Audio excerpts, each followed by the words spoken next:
London, 1875.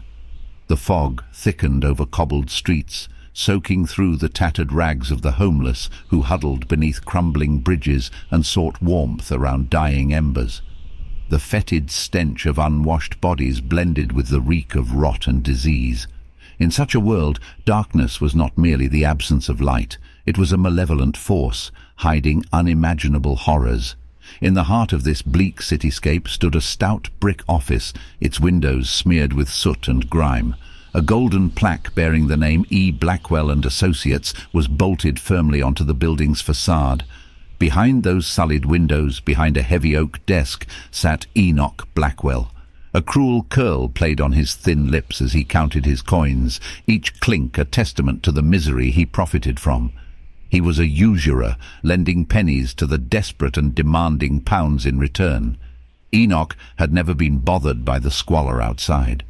If anything, it was good for business. However, recently something changed. Nightly murmurs spoke of a shadow that lurked the alleyways, one that even the bravest of London's underbelly feared. Whispers among the beggars spoke of people disappearing, only to be found lifeless come dawn, their faces frozen in a rictus of terror. Tonight, as darkness descended, Enoch was preparing to leave. He was aware of the stories, but they mattered little to him. Nobody dared cross Enoch Blackwell. But as he stepped into the corridor, the gaslights flickered. A cold draught whispered across his ear, "Blackwell." He froze. The voice was low, a guttural hiss that seemed to emanate from the very walls. Quickening his pace, Enoch could hear footsteps behind him, or were they in front?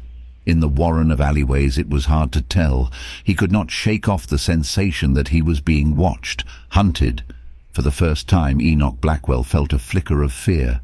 Before him, the exit door loomed. All he had to do was reach it. But something told him it wouldn't be that easy tonight. Enoch's footsteps echoed loudly against the damp stone of the alleyways, each footfall punctuated by his own sharp breaths. The mist curled around him, as if trying to draw him back into the shadows. The pursuit was relentless, with the constant sensation of being just a breath away from a sinister presence.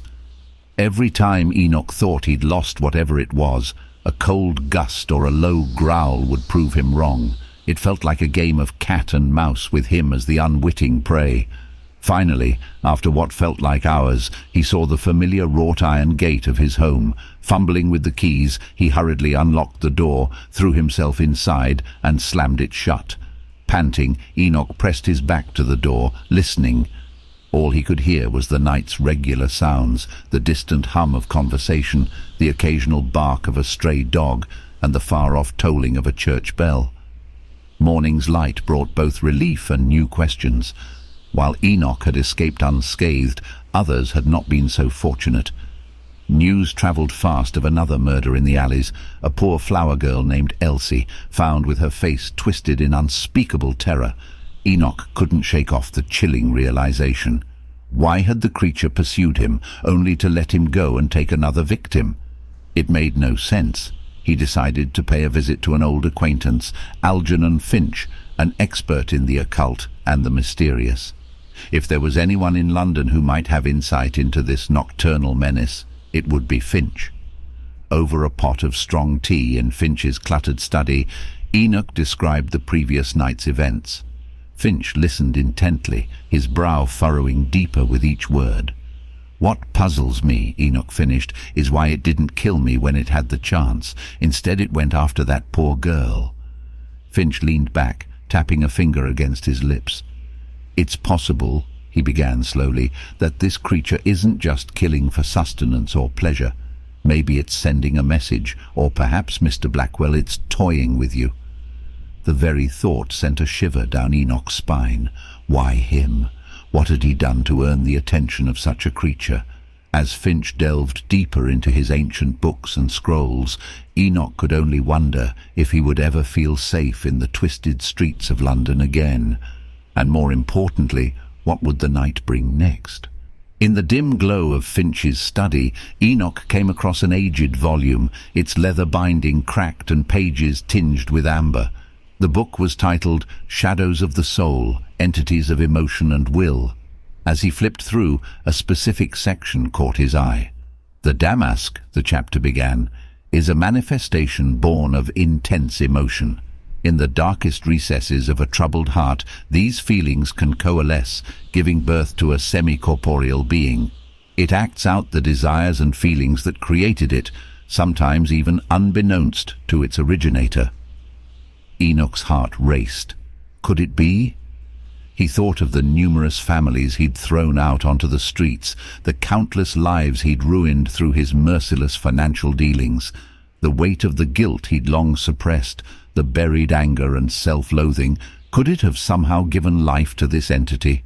He scanned further. The damask does not always seek to harm or act out with negative intent. Its actions are a mirror of its creator's most buried emotions and intentions. The more powerful the emotion, the more tangible and formidable the damask becomes. Recollections of the previous nights resurfaced. The creature had pursued him, yet it didn't harm him, almost as if it were pulling its punches. Was it merely reflecting his own internal struggles? Finch, noticing Enoch's distress, walked over. "What did you find?" "I think," Enoch's voice trembled, "I might be responsible for the creature. All my life's actions, the pain I've caused, the suppressed anger, it might have manifested this damask." Finch looked grave. It's rare, but not unheard of. The human soul is potent, and when tainted with strong emotion, the repercussions can be tangible. Enoch felt trapped. Is there a way to stop it, to undo what's been done? Finch pondered. If the damask is truly a reflection of your inner turmoil, then to banish it, you must confront and resolve the feelings that birthed it. This was no simple task. Enoch had built his life on a foundation of ruthlessness and greed. To confront the very essence of his being might be more terrifying than any shadowy creature lurking in the alleys. But he knew one thing. The streets of London would never be safe until he faced the darkness within himself. Enoch's lavish home felt cold and empty as he walked its long corridors. Each room echoed with the memories of past misdeeds and unrepentant decisions. He barely noticed the opulent trappings that had once brought him so much pride. All he could think of was the revelation that he might be indirectly responsible for the horrors plaguing London. Trying to calm his restless mind, Enoch poured himself a glass of aged whiskey and settled into his study. The weight of guilt and realization consumed him, and he hoped that the amber liquid would offer some semblance of peace, even if just for a moment. It was deep into the night when a frantic knock echoed through his home. Rising unsteadily from his chair, Enoch made his way to the front door and was met by the grim face of Constable Miller. "Mr. Blackwell," the constable began, his voice hoarse, "I'm afraid I bear grievous news." Enoch's heart constricted, a sense of impending dread enveloping him. "What is it?" "It's your brother, Sir Alfred Blackwell. He was found in an alleyway, lifeless, with that same unmistakable expression of terror." The room spun. Enoch stumbled back, the weight of the news pressing down on him like a vice. Alfred, his younger brother, the only family he had left. They'd had their differences, and years of silence had built walls between them, but the thought of Alfred meeting such a grim end, possibly by the monster Enoch had inadvertently unleashed, was too much to bear. "Why? Why him?" Enoch choked out, tears streaking his face. Constable Miller looked uncomfortable. "There are rumours, sir. Rumours that your brother was planning on reconciling with you, that he had sought you out tonight."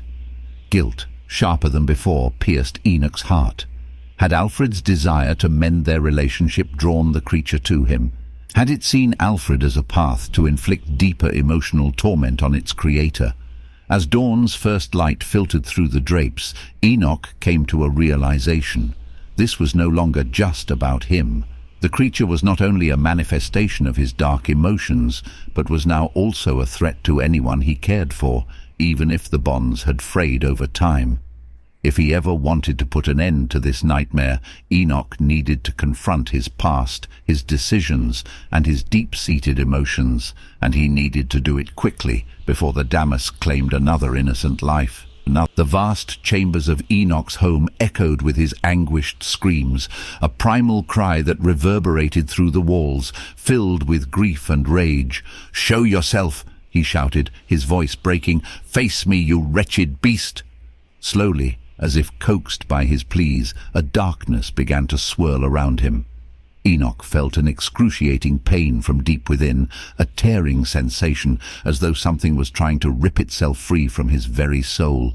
The opulent trappings of the room blurred, the golden velvets paling into insignificance, as an impossibly dark shadow began to emerge from his form. Enoch watched, his eyes wide with terror and recognition, as the shadow took shape. It was a monstrous version of himself, a grotesque caricature with exaggerated features, eyes glowing with malevolence, and a sneer that mirrored his own worst expressions. The two stood face to face, the air thick with tension. Enoch, despite the chilling fear gripping him, stared defiantly into the eyes of the creature. "It ends now," he whispered, a fierce determination building within him. The shadow lunged at him, but Enoch, fueled by adrenaline and desperation, fought back. The room was a chaos of motion, with flashes of darkness and bursts of light as candles toppled and curtains were torn. It was a battle not just of physical might, but of wills and souls. Enoch tried to force the creature back, to reclaim the parts of himself that had spawned this monstrosity.